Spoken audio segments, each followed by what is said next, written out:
Hello, नमस्कार सर्वांना. स्वागत आहे तुमचं माझ्या एका नवीन मिनी ब्लॉगमध्ये. तर इथे ना आज सकाळची सुरुवातच पावसाने झालेली होती. हे बघा, सकाळी सकाळीच पाऊस सुरू झालेला होता बारीक बारीक. आणि इथे बघा खूप सारे असे पारिजातकाच्या फुलांचा सडा पडलेला होता.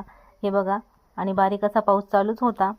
तर काही सकाळी आज काही सुचतच नव्हतं. तर मग इथे राशिका स्कूलमध्ये वगैरे गेली होती आणि मग नंतर मी मी माझ्यासाठी आणि माझ्या छोट्या मुलासाठी चहा ठेवलेला होता. तो उठलेला होता, त्याचं सर्व आवरलेलं होतं. तो म्हणे माझा पण चहा ठेव लगेच. मग त्याचा आणि माझा चहा ठेवला. मग मस्त असा आम्ही अद्रकचा चहा घेतला.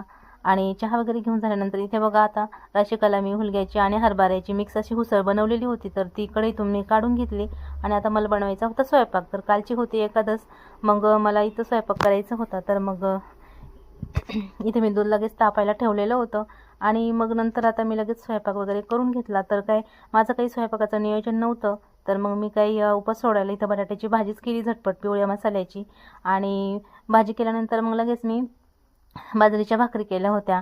आणि आता जेवायचं होतं, उपास सोडायचा होता कालचा. तर मग चटणी करून ठेवलेली होती. तर इथं चटणी पण घेतली आणि मग इथं काल थोड्याशा कापण्या केलेल्या होत्या. तर मग त्या कापण्या घेतल्या आणि लोणचं घेतलं. आणि ते बघा, बाजरीच्या भाकरी करून ठेवलेल्या होत्या. मी आज बाजरीच्याच भाकरी केल्या होत्या. म्हटलं जाऊ दे, चपात्या खाऊन खाऊन कंटाळा येतो, तर बाजरीची भाकरी पण खाल्ली पाहिजे. तर बघा, अशा प्रकारे साधं आणि सिंपल मी जेवण केलं होतं उपास सोडायला कालचं एकादशीचं. तर मग त्यानंतर बघा, आता पाऊस थोडासा उघडलेला होता. तर पाऊस सध्या येणं खूप गरजेचं आहे. बघा, शेतकऱ्यांची पिकं खूप सुकून चालले होते. पेरणी झाल्यापासून पाऊसच झाला नव्हता. व्हिडिओ आवडला तर लाईक सबस्क्राईब करा. बाय सर्वांना.